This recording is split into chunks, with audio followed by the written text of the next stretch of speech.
За сайн байцгаана уу? Та бүхэнд энэ өдрийн мэндийг хүргэе. Та бүхэнд өнөөдөр би ажлын байрны сэтгэл зүй талаар бол товч мэдээлэл өгье гэж бэлтлээ. Үүн дээр бол одоо байгууллагын сэтгэл зүй гэдэг асуудлыг яриа. Байгууллага гэдэг маань бол ерөөсөө өөр хоорондоо харилцан хамаарал бүхий дэд хэсгүүдээс бүрдсэн нөхцөл байдалтай нарийн нэгт нийцэн ажилдаг бол нийлтдээ систем. Тэгэхээр байгууллагын хөгжил маань бол юун дээр явагддаг гэхээр удирдах чадвар, мэдлэг, мэдрэмж гишүүн бүрийн хөгжлөөс шалтгаалдаг. Тэгэхээр энэ байгууллагын хөгжилд бол одоо ажилтны сэтгэл зүйн байдал бол маш чухал үр нөлөөтэй байдаг. За тэгвэл ажилтны сэтгэл зүйн байдал маань өөрөө байгууллагын ажлын бүтээмж болон одоо ашиг орлогот бол шууд нөлөөлж идэг.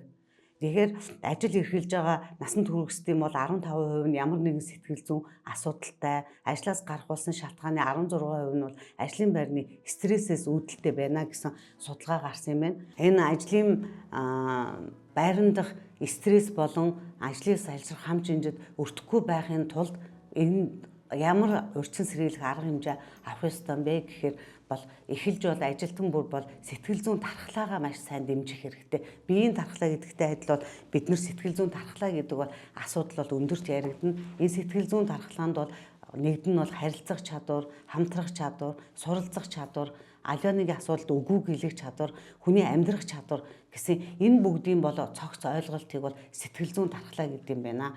Хүн тэгэхээр хамгийн түрүүнд бол одоо жишээлбэл харилцах чадварыг жишээ аваад ирэхэд бол бид нар яадаг вэ гэхээр гэр бүлдээ болон ажил дээр болон харилцааны зөрчлөөс болж нэг номерт бол маш их сэтгэл зүйн стресс төртөж байна.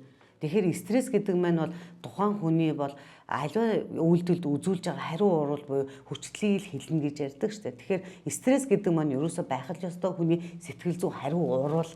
Тэгтээ энэ стрессийг бид нар даймжруулснаар юунд өртгөө гэхээр сэтгэл түгших эмгэг, сэтгэл гутрах эмгэг цаашлаад ажлаас хашрах хам жимжид өртөөд байна л гэж үзээд байгаа. Тэгэхээр бид нар харилцах чадвараа сайжруулж чадах юм бол бид нар хамт олон дундаа хамтарч ажиллах чадвараа сайжруулах нь өөрийгөө суралцах чадвараа сайжруулбал бид нар одоо цаг үеийн мэдээллээс өөрийгөө хамгаалах нь үнэхээр ажлын ачаалал ихтэй байгаа тохиол бид нар үгүй гэж хэлэх чадвартай байх ёстой.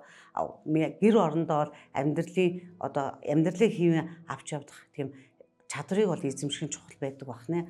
Тэгэхээр бид нар одоо түрүүн харилцах чадвар, хамтрах чадвараас гадна би суралцах чадвар гэж хэллээ л дээ. Тэгэхээр энэ сэтгэл зүйн боловсролоо дээшлүүлснээр бид нар юунд өртгөө? Ажилтан бүр сэтгэл зүйн боловсролдоо хөрөнгө оруулалт хийснээр яах вэ гэхээр ажлын байран дахь сэтгцийн эрүүл мэндэд хөрөнгө оруулж байгаа гэсэн. Тэгэхээр сэтгэл зүйн боловсролд нь хамгийн түрүүнд би юу хэлэх гэж байна вэ гэхээр би ажил амьдралын тэнцвэр байдлаа хадгалах. Тэгэхээр ажил амьдралын тэнцвэр байдал гэдэг маань хүн хоногийн 24 цагийн хэдэн цагийг ажлын байран дээр өнгөрөөж байгаа билээ. Бид нар гэр орондоо хэдэн цагийг өнгөрөөж байгаа билээ. Тэгэхээр тэр ажил амьдралынхаа тэнцвэр байдлыг хадгалж одоо өөрөөр хэлбэл бид нар бол одоо ажил дээрээ ажилтан байна уу? Тэгээ амьдрал дээр гараад бид нар гэр орондоо очиод хэн байх вэ? Жишээлбэл хүн бол амьдралынхаа туршид бол өөр дөрүүд, өөр үүргүүдэд ижил тэнцүү цаг хугацаа ирч хүчин чармаалт гаргахыг тэдгээрээс ижил тэнцүү сэтгэл ханамж авахыг бол ажил амьдралын тэнцвэр байдал гэж хэлж байгаа. Тэгэхээр бид нар бол ажил амьдралынхаа тэнцвэр байдлыг бол хадгалахад бол ажил амьдралаа зааглах, ачааллаа зохицуулах, амжилтаа бичих, өөрөөрөө бахархах цаг гаргахаас гадна сэтгэл зүйн боловсролоо дээшлүүлэх, яг чухал асуудалд анхаарлаа төвлөрүүлэх, одоо цагтаа оршиж, эерэг байх, бусдын үг үйлдэлд ач холбогдол өгөхгүй байх, тодорхой хэмжээгээр бол амралтын өдрүүдэд ямар нэгэн байдлаар хоббитой байж энэ сэтгэл зүйн эрүүл мэндэ хамгаалж чадах юм бол бид нар энэ ажлын байрны стресс энэ дарамтнаас өөрсдөө чөлөөлж чадах юм аа. Энэ ажилтай холбоотой нөгөө Паретогийн зарчим гэж байдаг. 1906 онд бол Италийн эдийн засагч Вильфредо Парето гэдэг хүн одоо улсынхын газар нутгийн 80% нийт хүн амын 20% эзэмшдэг болохыг илрүүлсэн байна л да. Тэгээ үүнийг бол тэрээр одоо 82-ын зарчим гэж алдарсан математикийн томьёогоор илэрхийлсэн юм байна. Энэ зарчим нь юу вэ гэхээр аливаа нөхцөлд гаргасан хүчин чармаалтын 20% маань амжилтын үр дүнгийн 80%-ийг бий болгодог гэсэн санаа агуулдаг.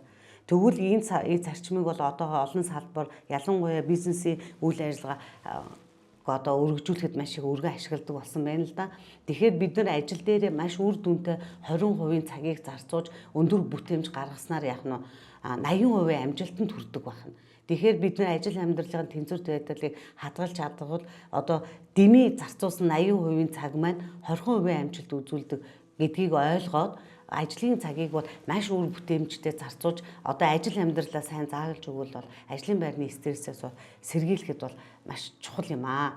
Хүн одоо хоногийнхоо 24 цагийн одоо хүн амьдралынхаа туршид бол 30%-ийн 30%-ийг бол ажил дээр өнгөрөөдөг гэсэн одоо судалгаа байд юм байна.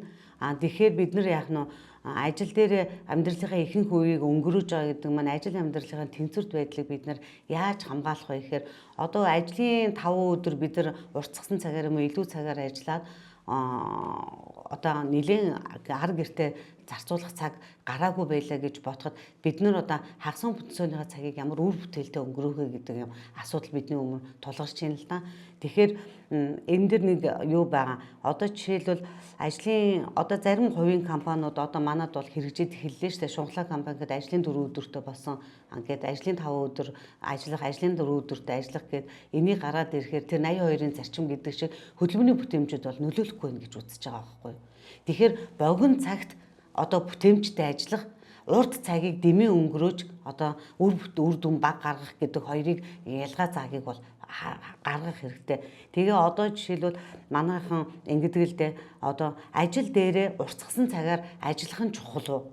Эсвэл бид нар зарим үе тохиолдолд одоо амралтын өдрүүдэд дуудаж одоо ажилладаг тар байдаг төрлийн байгууллагуудад тэгвэл энийг яаж үр бүтээлтэйгээр одоо цогцолж болох вэ гэвэл жишээлбэл хагас өдрийг бид нар гэр орондоо ар гэртээ цаг гаргаад өнгөрлөөлөө бүтэн өдөр ажлын байран дээр ирж ажлыг явуулах биш тодорхой хэмжээгээр хамт олноороо жижиг бичил нэгж дээр ярьж байгаа юм л да. Одоо жишээлбэл эмнэлгийн байгууллага тэгэхээр нэг нарийн мэргэжлийн жишээлбэл шүдний кабинет ч байд юм уу. Тэгвэл тэр шүдний кабинет чинь заавал 5-6 гишүүнтэй бол хагас бүтэн өдөр яг ажлын байран дээр ирж ажиллах биш.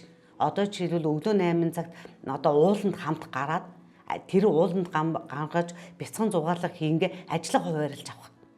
Тэгвэл нэгд өдөр эргээд ажил дээрээ ирэхэд бид нар маш их эрч хүчтэй гаргаж иж ажлыг төлөвлөд юм байна. Тэгэхээр энийг бол одоо зарим нэг хувийн компаниуд бол хэрэгжүүлээд эхэлсэн байна. Ажлын 5 өдрийн нэг өдрийг өөр орчинд өөр маягаар ажил үүргээ хуваарлж авдаг.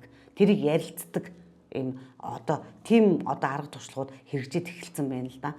Тэгэхээр энэ жижиг амжилтыг өөрсдөө уран мөгч ажил үүргээ зохицуулж сурна гэдэг бол хамгийн чухал байгаа. За тэгээд ажлын байрны сэтгэл зүйн эрүүл мэнд гэдэг нь одоо хүн өөрөө байгаа юмнуудыг бол байгаа амжилтандаа талархаж бүгдийг бүтээмжтэй хийж өөрийнхөө сэтгэл зүйн боловсролыг дээшлүүлснээр сэтгцэн эрүүл мэндэд бол хөрөнгө оруулалт хийх учиртай байд юм аа.